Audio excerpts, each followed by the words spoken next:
इसकी साइज छोटी है।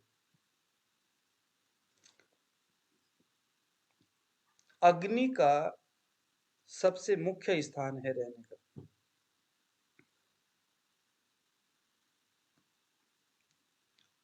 रिकॉर्डिंग में है क्या गुरुजी? हाँ जी। अग्नि जहां पर वास होता है अग्नि का, वो गृहिणी है। आपको ब्रह्मा विष्णु महेश इनके उत्पत्ति की जो क्रिया अगर याद न हो तो मैं थोड़ा सा याद दिलाते हुए यहाँ से चलूं, क्योंकि ये एक रूपक के रूप में बहुत बेहतरीन समझाया है ग्रंथकार ने। जो धर्म शास्त्र की जो बुक्स है, वो उसको आप किस दृष्टि से देखते हो ये आपकी खुद की नजरिया है। लेकिन धर्म और हमारे जो शास्त्र है, चाहे वो रामायण हो चाहे वो वेद पुराण हो, रामायण की भी बात नहीं, रामायण भी है, वेद पुराण और वाल्मीकि रामायण, श्रीमद् भागवत, ऐसे जो अनंत जो धर्म शास्त्र है, विशेष करके वेद, ये कोई ऐसा व्यक्ति आज तक मिला ही नहीं जिसने ये कहा हो कि मुझे वेद की समग्र भाषा समझ में आया। आप खुद अंदाज लगाइए कि वेद व्यास ने इसको किस अंदाज में लिखा होगा।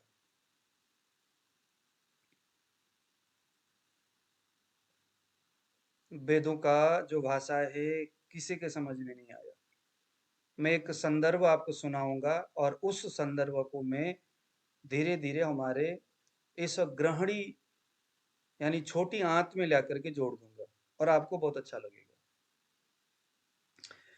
जब हम व्याकरण पढ़ते तो वहां एक सूत्र आता है, नृतावसाने नटराजो राजो ननाद ढक्कम नवपंचवारम ऊर्ध्वर्तु कामान शनकादि सिद्धाद एतत् विमर्शे शिवसूत्र जालम। ऐसा करके पाणिनि नाम के एक ऋषि थे। वह ऋषि किसी एक जगह में तपस्या करने के लिए, भोलेनाथ जी की तपस्या के लिए बैठे हुए थे। कात्यायनी नाम के भी एक दूसरे संत थे, वह भी परम विद्वान थे।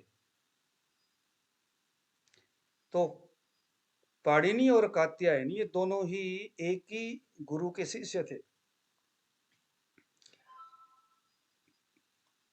एक दिन पाणिनि के मन में आया कि मैं शिव का प्रसाद प्राप्त करके फिर मैं कुछ ऐसा लिखूं जिससे कि जो कात्यायनी है वह मेरे सामने नतमस्तक हो जाए।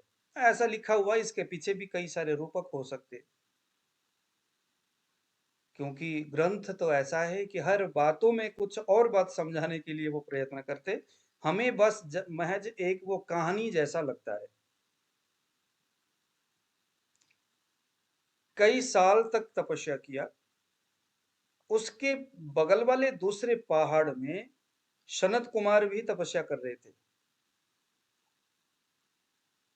अब देखो इस प्रसंग को ध्यान से सुनना और कैसे ये प्रसंग ग्रंथकार लिखते हैं और उसका संदर्भ कैसे किसी और दूसरी जगह में जोड़ देते हैं। इसीलिए हमारा जो ये ग्रंथ है बहुत महान है। भोलेनाथ जी प्रसन्न हो गए सनत कुमार के प्रति, क्योंकि वो भी लाखों समय से तपस्या कर रहे थे शिव जी को प्राप्त करने के लिए। और इधर से हमारे पाणिनि जी भी। तो भोलेनाथ जी सनत कुमारों के सामने खड़े होकर के उनको वरदान दिया, जो भी उन्होंने मांगा। और शिव जी जब कहीं जाते हैं तो पहले वो डमरू बजाते हैं। तो कटर कटर कटर करके उन्होंने 14 बार डमरू को बजाया। अब यह नृत्य की अवस्था में ननाद है ना, ननाद ढक्कम नव पंच बार, 9 और 5 कितना हुआ, 14 हुआ। तो ये 14 बार इन्होंने बजाया। उस आवाज को सुन करके, क्योंकि सनत कुमार तो सामने ही थे, तो वो तो शिवजी आते ही उनको पता चल गया कि हाँ भोलेनाथ जी आए। लेकिन पाणिनि को तब पता नहीं चला जब शिवजी उनके पास आए, उनको तब पता चला जब वो डमरू बजाना शुरू किया। तो पहले से 14 बार तक जो टक टक कर रहा था, उस आवाज को उनके कान में उन्होंने हृदयंगम किया। भोलेनाथ जी एक तरफ से प्रत्यक्ष दर्शन देकर के सनत कुमारों को जो भी आशीर्वाद दिया, और अप्रत्यक्ष रूप से उनका जो वाद्य यंत्र डमरू था, उन्होंने पाणिनि जी को आशीर्वाद दिया। क्या आशीर्वाद दिया?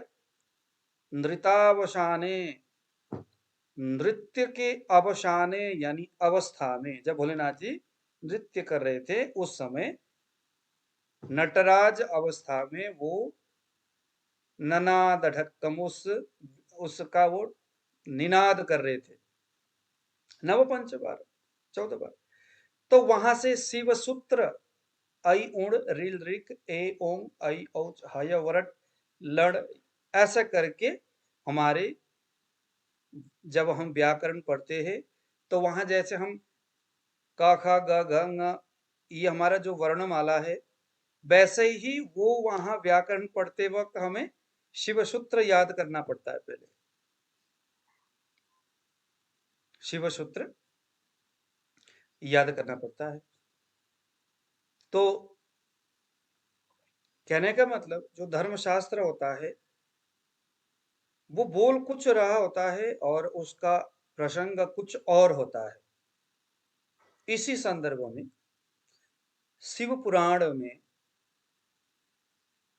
सबसे पहले बताया जाता है कि इस दुनिया में कुछ जब नहीं था तो वहां पर एक ऊष्मा, अग्नि का एक लपटा जैसा एक ऊष्मा जो बहुत गर्म था, बहुत हीट था, उसमें प्रकाशमय था, देदीप्यमान था, वो ज्वाला जैसा दिख रहा था, अग्नि जैसा दिख रहा था।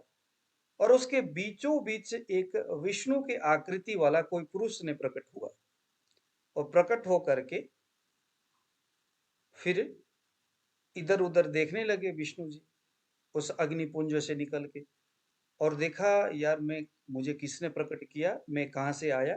अहमेव समेवाग्रे नान्यद्यत सदसत् परम पश्चात हम यदेतच्च यो वशिष्येत शोष्म्यहम् ऋतेर्थम यत प्रतीयेत न प्रतीयेत चात्मनि तद विद्यादात्मनि माया यथा भाषो यथा तमः, ऐसा बताया जाता है ग्रंथ में। तो उनको वो मोहित हो गए कि भाई मुझे पता नहीं किसने प्रकट किया, मैं कहाँ से आ गया। ध्यान से सुनना, यही प्रसंग मैं ग्रहणी में जोड़ दूंगा। उसके बाद कहते हैं कि वो सो गए और अनंत योग निद्रा में प्रवेश हो गए। योग निद्रा में प्रवेश हो गए, अनंत जीवन पता नहीं कितना, मतलब कि कुछ हो गया, समय निकल गया, कोई पता नहीं है, सो गए वो। जब सो गए यानी वो योग निद्रा में थे, वो एक तरह से वो तपस्या में लीन थे।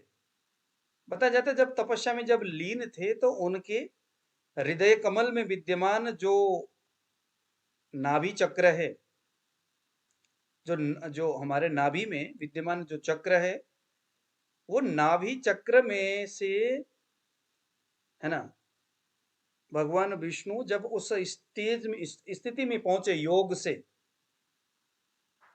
तो नाभि का वो चक्र प्रस्फुटित हुआ उस स्थिति में पहुंचने के बाद। ऐसा आपके और हमारे साथ भी हो सकता है, लेकिन हमें भी उतना ही करना पड़ेगा। तो वहां से कमल का नाल उत्पन्न हुआ और ऊपर बढ़िया सा सुगंधित एक कमल फूल उत्पन्न हुआ। उस फूल के बीचों बीच ब्रह्मा जी प्रकट हुए, और ब्रह्मा जी ने जब देखा यार पता कहां से मुझे किसने जन्म किया, वो भी मोहित हो गए। और मोहित होने के बाद तपस्या कर रहे थे, करने के लिए बैठे थे, तो फिर एक प्रकार से एक आवाज आया, कहते हैं कि महाराज अब आप भी तपस्या करने बैठ जाओगे, योग निद्रा में जाओगे तो फिर होगा क्या। वो विष्णु जी तो पहले ही चले गए। अब एक काम कर लो, इस कमल नाल के अंदर, क्योंकि आपका प्रकट होने का, उत्पत्ति होने का जरिया ये है, यहीं से आपका जन्म हुआ है, इसी कमलनाथ से। इसके अंदर प्रवेश हो जाओ तो शायद आपको अपने जन्म का हेतु यानी वो कारण पता चलेगा। तो ब्रह्मा जी तुरंत चले गए, कमलनाल के नीचे जाते ही भगवान विष्णु के उदर गृह में पहुंच गए, और वो अनंत ब्रह्मांड ही उनका उदर गृह था। लाखों पता नहीं कितने जन्म तक वो भटकते रहे, लेकिन उनको कहते हैं भगवान विष्णु के उदर में ही घूमते रहे। अब ये सभी रूपक है, बड़े मजेदार कहानी है ये। फिर उसके बाद ये दुखी हो गए, फिर भगवती कहते हैं कि दुर्गा पुराण देवी भागवत में तो लिखा हुआ है कि उन्होंने भगवती का स्तवन किया। फिर वहां से ये फिर क्या हुआ, भटकना छोड़ दिया इधर से उधर, फिर एक जगह स्थित हुए और उन्होंने प्रार्थना किया कि जिसने भी मुझे प्रकट किया है वो मेरे सामने प्रकट हो जाए। तो कहते हैं कि वहां से एक बहुत भयानक आग के लपटा को लेकर के एक योग पुरुष, परम पुरुष, दिव्य पुरुष प्रकट हुए, जिनका नाम भगवान आशुतोष भोलेनाथ जी बोलते हैं। और उसी भोलेनाथ जी जो बाद में वीरभद्र नाम से एक अलग संदर्भ में श्रीमद अपना ये चरक संहिता में भी है, उन्हीं के अंश से उत्पन्न जो वीरभद्र है, वो दक्ष प्रजापति के यज्ञ में चले जाते हैं और जाकर के वहां प्रजापति के सिर को अलग करके धड़ से फिर यज्ञ विनाश करते हैं। ऐसा करके इसका बहुत लंबा चौड़ा कहानी है। तो मैं आपको जब हमारा जब चरक संवाद होगा तो वहां पर मैं आपको विस्तृत इसके बारे में मैं व्याख्यान सुनाऊंगा। अभी मैं अभी अभी तक जो मैंने कहानी बताया उसका जो रूपक जो सारांश है वो मैं आपको अभी व्याख्यान करूंगा, आपको अच्छा लगेगा। इंसान का शरीर रूपी, इंसान का जो शरीर है वो भगवान विष्णु का प्रतीक है। पवित्र शरीर जिसके अंदर आत्मा का निवास है, वो आत्मा परमात्मा ही है, जो भगवान विष्णु जो सबसे पहले प्रकट हुआ। उसके बाद उनके नाभि से, नाभि यानी हमारे नाभि, उनके नाभि यानी मैं रूपी विष्णु, और मेरे नाभि रूपी उनके नाभि से कमल के समान। अब मैं आपको यहाँ पर एक श्लोक दिखाता हूँ। कमल के समान एक,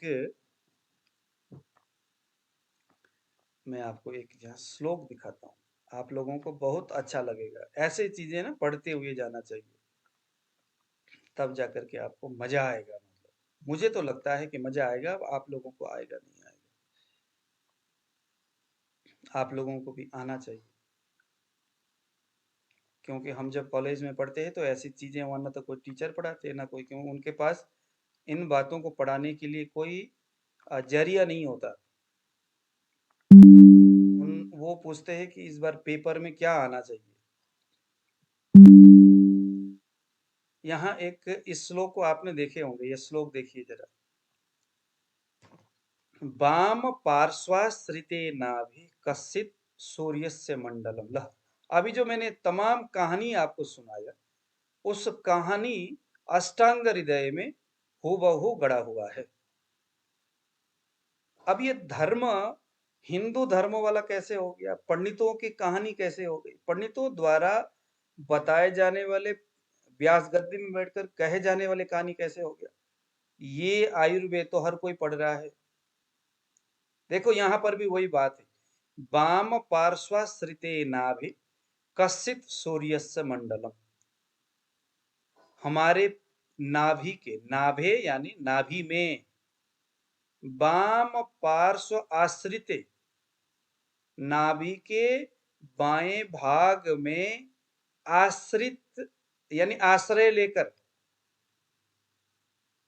एक वह पर ब्रह्म यानी भगवान शंकर जी, जो ब्रह्मा जी को दर्शन देने के लिए आए थे, वही भोलेनाथ जी आपके नाभि मंडल के बाएं पार्श्व में, बाएं भाग में आकर के बैठ गए। अब देखो बैठे कैसे, कैसे बैठे? किंचित सूर्यस्य मंडलम। सूर्यमंडल कौन है?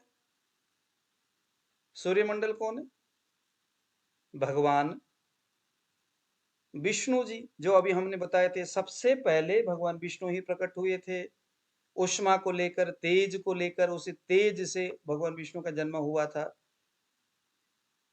किंचित सूर्यस्य मंडलम, उस सूर्य मंडल के बगल में, नाभि के बाएं भाग में, जहां पर हमारा ग्रहणी है, उसके बीचों बीच बैठ गए। और देखो, तन मध्य मंडलम सौम्यम। अब ब्रह्मा जी जो है सौम्य प्रकृति वाले हैं, उसके बीच में सौम्य मंडल कौन है? ब्रह्मा जी है। ऊपर विष्णु जी, नीचे ब्रह्मा जी। और उसके उसी मंडल के, यानी अब मंडल मीन्स तन्मध्य मंडलम, मंडल मीन्स कमल। कमल, कमल फूल को हम मंडल कहते हैं ना। मंडल यानी गोला सा। कमंडलू को कमंडलू क्यों कहते हैं? क्योंकि वो गोला सा होता है। कमंडलू एक साइड से खुला हुआ रहता है, बट नीचे से गोला रहता है, इसलिए उसको कमंडलू बोलते हैं। तो तन्मध्य मंडलम, उस वाम नाभि के बाएं भाग में जो एक मंडल है, जो कमलाकृति वाला है, वहां सौम्य यानी भगवान विष्णु का निवास है। तन्मध्य, उस कमल के बीचों बीच, जहां उसके ऊपरी भाग में सूर्य, उसके बीचों बीच में ब्रह्मा जी, और उसके एकदम बीच में अग्निर्व्यवस्थित। अब ये भोलेनाथ जी है, अग्नि स्वरूप बन करके बैठे हुए हैं। भगवान भोलेनाथ जी अग्नि स्वरूप बनकर बैठे हुए हैं। कहाँ? आपके ग्रहणी में, आपके पेट में, नाभि के बीचों बीच में। किस तरह से बैठे? देखो, जरायु मात्र प्रच्छन्न। जरायु मतलब, जरायु का मतलब होता है स्नायुओं से, छोटे छोटे सिराओं से, छोटे छोटे जो वेन्स से, नाड़ियों से, सिरा और कंडराओं से प्रच्छन्न, ढका हुआ है वह भोलेनाथ जी का अस्तित्व। कैसे ढका है? क्या बात है! कांच कोशस्थ दीपवत। क्या होता है इसका मतलब? कांच यानी, आपने पहले देखे वो लालटेन होता था ना पहले जमाने में। लालटेन समझते हो आप? गांव में तो अभी भी लोग रखते हैं लालटेन, ऐसा होता है। और उसके बाहर एक लाइट, एक शीशे का एक होता है कवर जैसा, और उसके अंदर जोत बत्ती जो है ना, तेल से वो जला हुआ रहता, हमेशा जलता है। अब वो बत्ती तब तक सुरक्षित है जब तक बाहर उसके लाइट, उसका जो है कांच है। ठीक है, देखो क्या बोल रही है। कैसे रहते? कांच कोशस्थ दीपवत। जिस प्रकार से कांच से घिरा हुआ एक लालटेन नाम के जो प्रोडक्ट है, उसके बीच में दीपक है, और वो बड़ा सुरक्षित है, हिलडुल नहीं करता, उसमें कोई अचैतन्य वाली स्थिति नहीं, बिल्कुल चेतन स्वरूप है। बहुत ज्यादा बड़ा भी नहीं है, देदीप्यमान है, अत्यंत तीक्ष्ण है, बहुत तेज है, लेकिन दृश्य में बड़ा नहीं है, छोटा है। तद अधिष्ठानमन्नस्य ग्रहणात्। अब वो उसी को हम क्या बोलेंगे आयुर्वेद के संदर्भ में? धर्मशास्त्र में एक बोल दिया। अब चूंकि इसको आयुर्वेदिक परक बनाना था, तो कह दिया भैया ये है कि अधिष्ठान, उसका अधिष्ठान क्या है? अधिष्ठान का मतलब जहां रहता है। अन्नस्य, वो अन्न का अधिष्ठान है, वहां अन्न जाता है, जा करके उस अन्न के रस से वह कांच कोश, जो दीप तो अंदर है बिल्कुल, सूर्य और चंद्रमंडल के बिल्कुल अंदर है, उसको कोई टच नहीं कर सकता, उसके प्रकाश से सब शरीर प्रकाशित है। आत्मा भी शरीर में तब तक ही विद्यमान है जब तक यह, है ना, कांच कोशस्थ दीपवत, इसके अंदर अग्नि विद्यमान है। इसीलिए इंसान के शरीर में जो है वह क्या है? अग्नि का इसका ये है। तो इस बात को समझाने के लिए विष्णु जी, ब्रह्मा जी, फिर भोलेनाथ जी आकर के हृदय में बैठते हैं। ये संदर्भ धर्मशास्त्र में बताया है, उसको यहाँ हमने इसको देख लिया। क्यों? क्योंकि हमें आयुर्वेद सीखना है।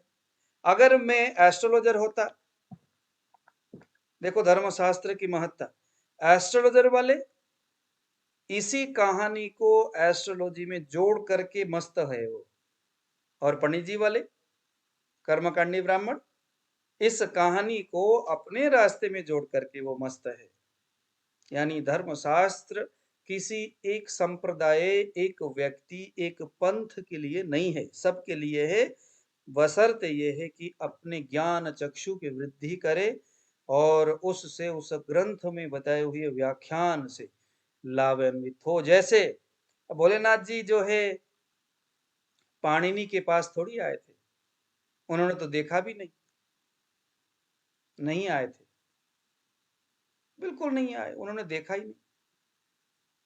लेकिन वो पता नहीं कहाँ थे, और उसके उस डमरू के आवाज सुन करके इन्होंने खुद से सूत्र बना लिया। अब इसको आप चाहो तो ये सोचो कि भोलेनाथ जी ने ही उनको डमरू के माध्यम से सूत्र सिखाया, या तो आप ये सोचो कि पाणिनि जी की बुद्धि इतनी तीव्र थी कि उस डमरू के आवाज से निकलने वाले ध्वनि में उन्होंने ऐ उण ऋ ए ओम इस शब्द को उन्होंने वहां से खोजा। तो खोजना हमारा और आपका कर्तव्य है। कहाँ से खोजा जाए? ऐसे बहुत सारे डमरू के आवाज हमें धर्मशास्त्र में हर जगह मिलेगा, लेकिन उसको खोजना हमारा कर्तव्य है।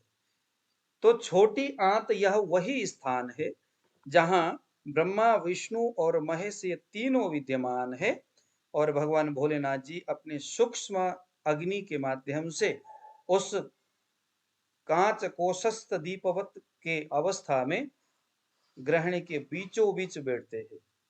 अस्नाति, जो भोजन आप करते हो उस भोजन के सार तत्वों को रस में परिवर्तित करके वह ग्रहणी उसको ग्रहण करता है। उसके बाद समानो वन्य संगत, अग्नि के नजदीक में समान वायु, हम पहले पढ़ते आए हैं ना, है, और वह समान वायु इस रस को उठा करके कोष्ठ में लेके जाता है। समान वायु का कार्य हमने पढ़े थे ना, कोष्ठमाचरित, कोष्ठ में चरण करता है। तो ये हृदय तक उस रस को उठा करके पहुंचा देता है। अब यहाँ आचार्यों का अपना अपना भेद है। कुछ लोग कहते हैं लीवर में वह रस हृदय से उठ करके जाता है सारे शरीर में। कुछ लोगों का मानना है कि उसी हृदय में कुछ प्लाज्मा का निर्माण होता है। प्लाज्मा रक्त के अंदर रस का एक स्वरूप है। प्लाज्मा सफेद होता है, लाल नहीं होता, लेकिन वो निकलता ब्लड में से है, तो हृदय से ही निकलता है। हृदय जब रस को और रक्त को जब धक्का मारता है, हर जगह जो प्लाज्मा, प्लाज्मा क्या है? रस के अंदर जो रक्त के अंदर जो रस चला गया, रस से रक्त का निर्माण हुआ, लेकिन वहां अभी रस का कुछ परिपक्व हिस्सा जो ओज के रूप में है, जो अग्नि के रूप में है, जो तेजोमय स्वरूप है। इसीलिए आयुर्वेद में ये बताते हैं कि हालांकि शुक्र, अब यह जो प्लाज्मा, इसको हम शुक्र भी कह सकते हैं। शुक्र क्या है?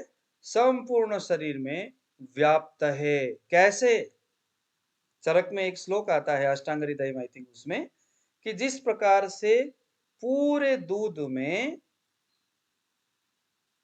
अदृश्य स्वरूप में घी रहता है, पिघलाने पर, उसको करने पर फिर घी निकलता है, उसी प्रकार पूरे शरीर में विद्यमान जो रस है, रक्त है, उन सभी रस में ओज के रूप में जो प्लाज्मा है, या जो सभी धातुओं का जो प्लाज्मा है, वो फाइनली क्या है आयुर्वेद के हिसाब से? वह शुक्र है। वह शुक्र जहां पर भी कुछ नवीन निर्माण करने की आवश्यकता होती है। जैसे हृदय अभी रस से रक्त का निर्माण कर रहा है, लिवर कुछ हार्मोन्स का निर्माण कर रहा है, कहीं पर भी कुछ नया कुछ चीज का निर्माण हो रहा है, वो निर्माण होने का मतलब है वहां शुक्र का अस्तित्व है। संतानोत्पादन के लिए तो प्रकृति ने व्यवस्था वृषण में बनाया है, अंडकोश में, टेस्टिकुलर में, कि संतानोत्पादन के लिए जो शुक्र है वो टेस्टिकुलर में जाके बैठेगा, शुक्र स्थान में वृषण में जाके बैठेगा, टेस्टिकल में जाके बैठेगा। बाकी का जो शुक्र है वह संतानोत्पादन करने वाला नहीं है, ये भी ध्यान देना। हालांकि ये सभी बातें मैंने चरक संहिता जब हम पढ़ेंगे वहां हम ये सारी बातें मजेदार तरीके से बताएंगे। आगे के संदर्भ और प्रसंग हम बाद में जाकर के फिर बाद में पढ़ेंगे। अभी आप इतना समझ लो कि जो छोटी आंत है वह भगवान ब्रह्मा विष्णु और महेश इन तीनों का निवास स्थान है। उसके आधार पर यह अग्नि का एक मुख्य स्थान है। और यहाँ पर अगर दोषों का प्रभाव होगा, अब ग्रहणी में दोष का प्रभाव होगा, इसको भी थोड़ा सा आप चरक के हिसाब से समझते हुए जाएंगे। आप लोगों को मजा आ रहा है कि नहीं आ रहा है, या शॉर्टकट में जाऊं? अच्छा है सर। ठीक है। अगर बोरिंग हो रहा है आ तो रहा है समझ सर। अगर बोरिंग हो रहा है तो बता देना। नहीं सर, बोरिंग नहीं, बोरिंग नहीं सर। अब मैं यहाँ से अब मैं आपको यहाँ पर बताऊंगा। अब मैं आपको यहाँ एक अच्छी चीज बताऊंगा जो ग्रंथ में लिखा हुआ है, मन से नहीं बता रहा हूं। ग्रहणी जहां पर अभी हमने ब्रह्मा विष्णु महेश के अस्तित्व को हमने जहां अभी पढ़ा, जिसके अंदर भगवान रुद्र कमल उसके अंदर बैठे हुए हैं, और हमने बहुत सारे उसमें उपमा दे दिया, किस तरह के लालटेन है और इस तरह का अंदर अग्नि है, वो उस लालटेन के बाहर के उस शीशे से अच्छी तरह से ढका हुआ है ताकि बाहरी कोई भी चीजें उसको डिस्टर्ब नहीं करता। समय के साथ जब उसका आयु पूरा हो जाता है तो उसके प्रारब्ध ही उस अग्नि को नष्ट कर देता है। अदरवाइज कोई दूसरा जरिया नहीं है कि वो उस अग्नि को नष्ट करे। अब यहाँ एक सवाल होगा कि भाई किसी का मंदाग्नि होने का मतलब क्या है? क्या किसी के आदमी के खाया हुआ चीजें नहीं पच रहा है, इंडाइजेशन के कंडीशन है, डिस्पेप्सिया का कंडीशन है, भूख नहीं लग रहा है, यानी मंदाग्नि के जो हमने बात किए थे, कफ बढ़ गया या पित्त कम हो गया, वायु बढ़ने से पित्त कम हो गया, क्या यह मंदाग्नि उसी अग्नि के प्रभाव कम होने की वजह से हुआ है? तो ऐसा ग्रंथकार नहीं कहते।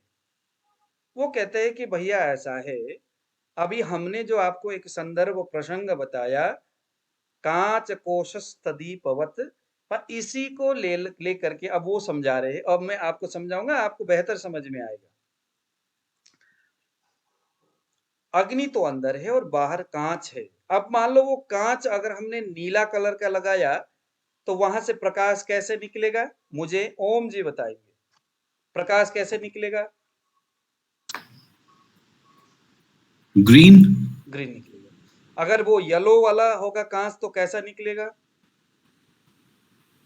येलो। हाँ, यानी कि जो कांच है वो कांच क्या है? वह कांच जो अभी हमने पढ़े थे, सोम मंडल और सूर्य मंडल, यह वो कांच है। चंद्रमा और सोम और सूर्य, ये दोनों ही उस अग्नि की संरक्षण कर रहे। यहाँ एक पित्त है, सूर्य के माध्यम से एक पित्त का एक प्रतिनिधि, समझते हो आप प्रतिनिधि किसको बोलते हैं? इसीलिए सूर्य को साक्षात अग्नि नहीं कहा गया, सूर्य को साक्षात अग्नि का प्रतिनिधि कहा गया है। उस आपके कांच कोशस्थ उसके अंदर विद्यमान जो अग्नि है उसको दुनियादारी से कोई लेना देना नहीं है। आप दूध पी रहे हो या क्या कुछ खा रहे हो, उसको कोई मतलब नहीं है। फिर मतलब कहाँ है? मतलब है जो सोम और अग्नि यानी कफ और पित्त, सोम यानी कफ, अग्नि यानी पित्त। अब यह अग्नि, अब ध्यान देना जरा, अग्नि, क्या पित्त अग्नि है? अब आपको ऐसे समझ में आएगा, क्या पित्त अग्नि है? हाँ हाँ, पित्त अग्नि है, लेकिन पित्त अग्नि का प्रतिनिधित्व करने वाला एक अंश है। फिर अग्नि क्या है? वास्तव में अग्नि तो उस कांच के अंदर विद्यमान है, जिसको सुख दुख से कोई लेना देना नहीं है। उसने वहां आना है और जाना है, उसकी वृद्धि और हानि कभी नहीं होता। फिर यहां मंदाग्नि कैसे हो रहा है? तो वैसे हो रहा है कि बाहरी आहार विहार का प्रभाव उस सोम और अग्नि का जो मंडल है उसमें होता है। इसका मतलब है सोम और अग्नि मंडल रूपी वह जो कांच है, उस कांच के ऊपर परिवर्तन होगा आपके आहार विहार का। अभी मैंने बताया नीला कांच का मतलब नीला प्रकाश, सफेद कांच का मतलब स्पष्ट प्रकाश, काला कांच का मतलब प्रकाश से रहित। काला कांच लगाने से बाहर प्रकाश नहीं आ रहा, इसका मतलब ये नहीं कि अंदर प्रकाश का पुंज नहीं है या अंदर अग्नि नहीं है। समझ में आया ओम जी? अब हाँ जी। आप अगर आहार विहार करते हो कफ प्रकृति वाला, तो अब आपको समझ में आया होगा कि कफ का प्रतिनिधित्व करने वाला सोम, वो उस कांच के परत में बैठा हुआ है। सोम, उस सोम मंडल में उस कफ कारक आहार विहार का प्रभाव है, प्रभाव होगा। उस प्रभाव से उस कांच में एक प्रकार का परत पड़ेगा, और उस परत के वजह से शरीर में विद्यमान जो कफ और कफ के तमाम धातु और उसके तमाम अवयव, कफ से संबंधित तमाम बातें, चाहे वो शुक्र हो, चाहे वो ओज हो, चाहे वो मज्जा हो, कोई भी हो, चाहे वो रस रक्त हो, वह उससे प्रभावित होगा। अगर जैसे कहेंगे कि उदाहरण, कफ का आवरण हो गया पूरा सब। हाँ आवरण हो गया उसमें, समझ में आया? उसमें इसका आवरण हो गया। जस्ट अग्नि को कोई लेना देना नहीं है, वो अंदर है, जस का तस है। अगर वो अग्नि को छेड़ दिया तो फिर तो बंद हो गया। आयुर्वेद थोड़ा सा टेढ़ा खीर है, बस इसको ना गुरु के सन्मुख रह करके समझा जाता है, ऐसे नहीं। अब आप तो आयुर्वेद पढ़ रहे थे, अरे हाँ अग्नि है पित्त है, अग्नि एक है और पित्त, अग्नि का पित्त के साथ समवाय संबंध जरूर है, रिश्तेदारी है, एक गुण धर्म वाले है, लेकिन पित्त अलग है। देह उष्मा को उत्पन्न करने पित्त और अंदर के अग्नि, वो दोनों अलग अलग है। जो जठराग्नि को निरंतर प्रदीप्त करता रहता है, वो करने वाला वही रुद्र स्वरूप अग्नि है। उसमें कोई हानि लाभ सुख दुख से लेना देना नहीं है। तो ऐसा दिव्य अग्नि हमारे छोटी आंत में विद्यमान है। जिस तरह का भी भोजन हम करते हैं, उस भोजन के अनुकूल या प्रतिकूल, वो भोजन जो अनुकूल या प्रतिकूल वाला है, इसीलिए आयुर्वेद में क्या बताया है, हम जो भोजन करते हैं, भोजन नहीं साक्षात यज्ञ कर रहे, भोजन नहीं, उसको यज्ञ भूख बाल केली, ऐसा के भागवत में लिखा है। आप भोजन नहीं कर रहे, बल्कि साक्षात उस ग्रहणी में विद्यमान जो शिव तत्व अग्नि पुंज है, उसको निरंतर प्रज्वलित करने के लिए मुंह के माध्यम से आहार देते रहते हो, उसको जलाते रहते हो, उसको जलाते रहते हो, ताकि वहां से अग्निपुंज ओज तेज रूप यश बल के रूप में पित्त को, है ना, प्रदीप्त करने वाला, हमारे शरीर में जो ऊष्मा है, जो पित्त, पित्त जो है उस ऊष्मा का प्रतिनिधित्व कर रहा है, उसके साथ संबंध हो करके वहां से ऊष्मा को प्राप्त करके शरीर को लाभान्वित करता है। तो भोजन क्या है?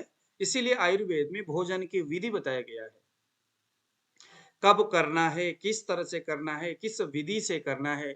अगर हम हर भोजन को यज्ञ के रूप में देखें और करने का प्रयास करें तो हमारा भोजन भी बड़ा पुण्य होगा, पवित्र होगा। अपवित्र चीजों को असमय असुविधाजनक तरीका से हम नहीं करेंगे, जिससे हमारा ग्रहणी और उसके विद्यमान कमल फूल के अंदर बैठा हुआ जो रुद्र स्वरूप जो अग्नि का पुंज है, वो निरंतर उस अन्न रूपी आहुति को प्राप्त करके बड़ा देदीप्यमान बना रहता है। तो हमारा दायित्व क्या है, हर चिकित्सकों का फर्ज क्या है कि उस अग्नि पुंज को निरंतर प्रज्वलित रखना, ताकि ऊष्मा और शीतता शरीर में बैलेंस बने रहे। ठीक है।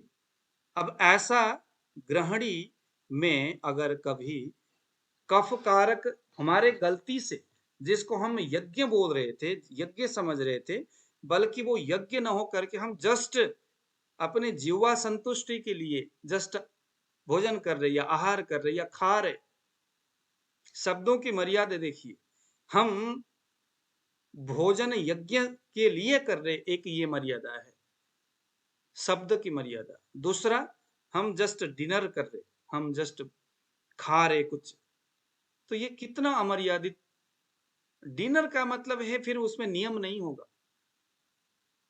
तो भोजन जो है, चाहे आप डिनर समझ के करो, लेकिन किसी भी हालत में वो हम हमारे ग्रहणी में विद्यमान साक्षात रुद्र स्वरूप भगवान को आहुति दे रहे हैं।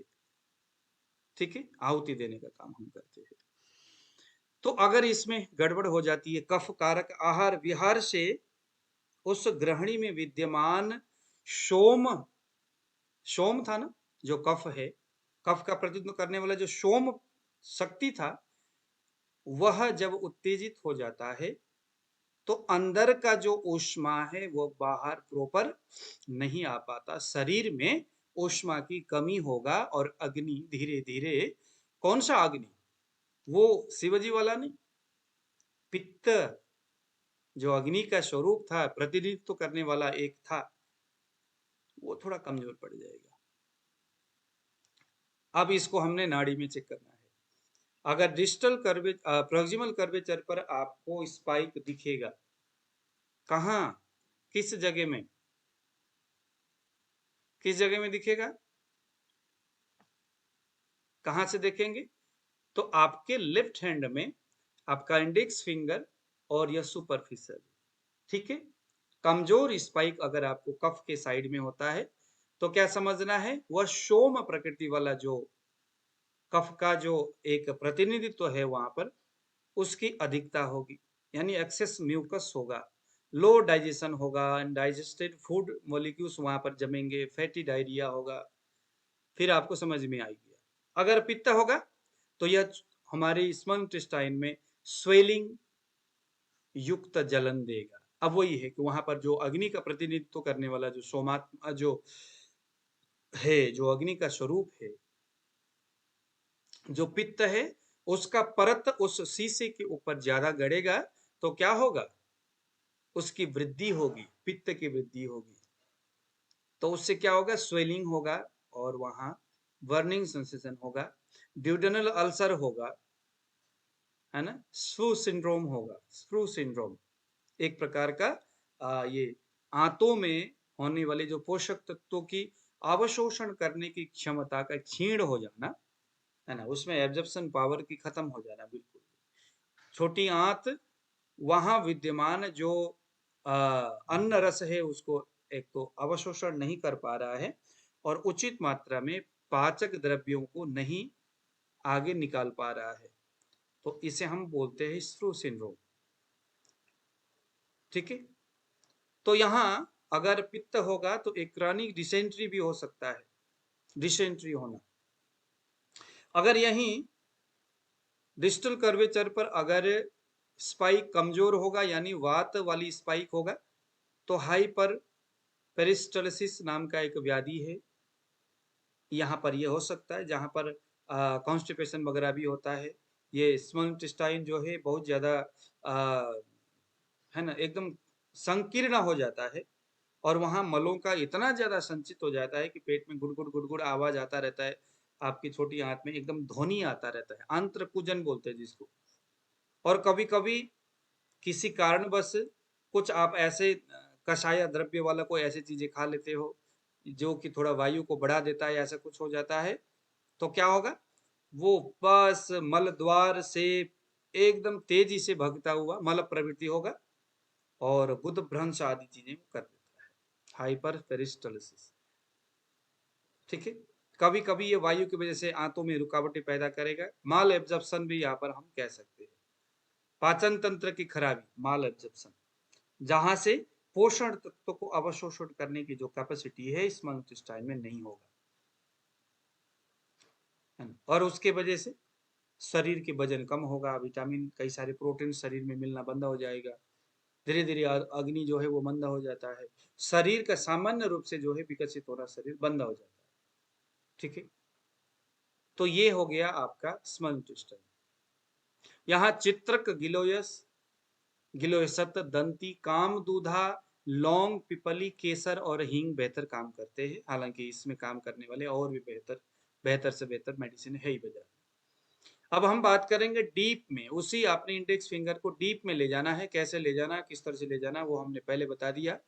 अगर डीप में आपका वायु होगा, अगर यानी अब यहाँ हम देखेंगे पहले कमजोर पल्सेशन होगा आपके वात के स्थान में, वात के साइट में, तो क्या होगा, विकृत रुद्रव, जिसे हम कहते हैं टेचिकार्डिया, है ना। आपके हृदय की जो जो धड़कन है, 1 मिनट में कितने बार धड़कना चाहिए हृदय, 72 बार, कम से कम 72 बार तक धड़कता है ना, तो ये नॉर्मल हार्ट पंपिंग ऐसा माना जाता है। लेकिन अगर इसमें इंस्टेंटली कभी जब बदलाव आ जाता है तो इसे हम टेचिकार्डिया बोलते हैं। ये हार्ट से रिलेटेड भयानक व्याधि है, ये वायु की वजह से। किसी ने कुछ पूछना है, आवाज आ रहा है, कहाँ से आवाज आ रहा है, कृपया सभी लोग अपने ऑडियो को बंद करिए। और उसके बाद यहाँ आता है, अगर हार्ट में वायु होगा तो साइनस अरिदमिया हो सकता है। साइनस अरिदमिया यानी हृदय और श्वसन प्रणाली के बीच में होने वाली एक गड़बड़ी, दोनों की जो स्पाइक है वो आपस में, वही जैसे हम डमरू बजाते हैं तो डमरू जब बजता है तो एक डमरू जब उठेगा तो दूसरा डमरू आ जाता है, दूसरा जो डमरू का जो दाना होता है वो नीचे आता है, और उसके बाद क्या करता है, फिर आवाज आता है, तो दोनों कटर कटर कटर एक रिदम में बजता है। लेकिन यहाँ अगर रिदम नहीं होगा तो फिर बात वही होगी कि इंसान में थोड़ी सी फिर प्रॉब्लम हो जाना शुरू हो जाएगा। ठीक है, और उसके बाद आ गया डिप्रेशन। अगर वायु हृदय में होगा तो क्या होगा, हृदय तो प्राणवायु का स्थान है, और हृदय हमारा, और हृदय में क्या क्या रहता है, हृदय में कौन कौन है, प्राणवायु का स्थान है, रूट ऑफ प्राण वह स्रोतस, रस व स्रोतस, उसका भी वही रूट है, साधक पित्त वही रहता है, इसे हम प्राण हर मर्म बोलते हैं, अवलंब कफ भी हृदय में रहता है। तो अगर यहाँ पर वायु बढ़ेगा तो बढ़ता हुआ जो वायु है वो साधक पित्त को प्रॉब्लम क्रिएट करेगा, उसको कम कर देगा। तो साधक पित्त जब कमजोर होगा तो इंसान में डिप्रेशन होना, एंजाइटी होना ये सारी चीजें दिखेंगी। ठीक है, एंजाइटी होगा, मल्टीपल एक्ससिस्टोल एक व्याधि है, मल्टीपल एक्ससिस्टोल, यह भी यहाँ पर भी वही है कि हार्ट का जो स्वाभाविक जो रिदम है उससे हटकर जब हृदय गति अलग तरह से धड़कने लगेगा, टक टक करके ना, जैसे होता है एक रिदम में जो चलना चाहिए था वो उस तरह से नहीं चलता, मल्टीपल एक्ससिस्टोल। ठीक है, अगर हृदय में पित्त होगा, अगर हृदय में पित्त होगा तो एंडोकार्डिनाइटिस बोलते हैं इसको, एंडोकार्डिनाइटिस या मायोकार्डिनाइटिस, मायोकार्डिटिस, मायोकार्डिटिस, एंडोकार्डिनाइटिस हृदय के अंदरूनी परत पर किसी बैक्टीरिया संक्रमण के कारण स्वेलिंग हो जाना, यह है एंडोकार्डिनाइटिस। और मायोकार्डिटिस का मतलब है हृदय के अंदर वो पित्त की वजह से स्वेलिंग उत्पन्न हो जाना, है ना। और वो अपने दिल में वो पंपिंग करने की जो क्षमता है वो एकदम कम हो जाता है ना। हृदय की जो ताल है वो प्रॉपर तरीके से फिर बनता नहीं है। पित्त है तो हाइपरटेंशन होगा, पित्त है तो बहुत ज्यादा एग्रेसिव होगा वो आदमी। हृदय में अगर पित्त होगा, हर चीजों को पाने का वो प्रयत्न करता है, कोई चीज अगर नहीं मिला तो बड़ा चिड़चिड़ा सा स्वभाव वाला हो जाएगा, गुस्सा उसमें दिल से, है ना। हर जगह वो मतलब मुझे ये भी चाहिए वो भी चाहिए, इस तरह एक जैसे हम कहते हैं ना जिदपन, वैसा चीजें यहाँ दिखेगा। अगर हार्ट में कफ होगा यानी प्रोक्सिमल कर्वेचर पर अगर आपको दिखाई देगा तो हार्ट की पंपिंग कफ के वजह से स्लो हो जाएगा, बेरिकार्डिया हो जाएगा। हृदय में अवलंब कफ है, उसकी अभिवृद्धि होगी तो साधक पित्त कमजोर पड़ जाएगा। फिर यहाँ पर भी वही है, साधना के प्रति प्रवृत्त न होने से, कल जो हमने बात किए थे वही सारे कहानी यहाँ पर भी आप जोड़ के देख सकते हो। मायोकार्डियल हाइपरट्रॉफी, हृदय के अंदर मांस की वृद्धि हो जाना। एनलार्ज हार्ट, वही है कफ की वजह से हार्ट की जो साइज है वो बढ़ जाएगा, कोलेस्ट्रॉल बहुत ज्यादा होना शुरू हो जाएगा, ट्राइग्लिसराइड बहुत ज्यादा होना शुरू हो जाएगा, क्योंकि रस यहीं से हृदय तक जाता है। और वहीं पर अगर कफ का प्रभाव होगा तो प्रॉपर तरीका से रस से रक्त के निर्माण होने में, है ना, प्रॉपर तरीका से अग्नि वहां पर नहीं होगा। तो क्योंकि हृदय में ही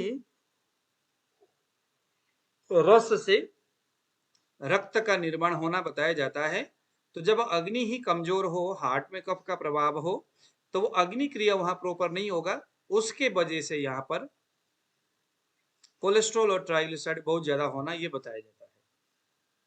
अगर बहुत ज्यादा सिगरेट पीने की वजह से इसके चेस्ट में दर्द होता है, कुछ ऐसा होता है, तो उनके नाड़ी आप एक बार चेक कर लो, उनके नाड़ी में कहीं ना कहीं आपको उसके हार्ट में कफ के कमजोर पंपिंग आपको दिखाई देगा। अर्जुन दालचीनी गिलोय आमल की यानी कि आंवला, तगर, नागफनी।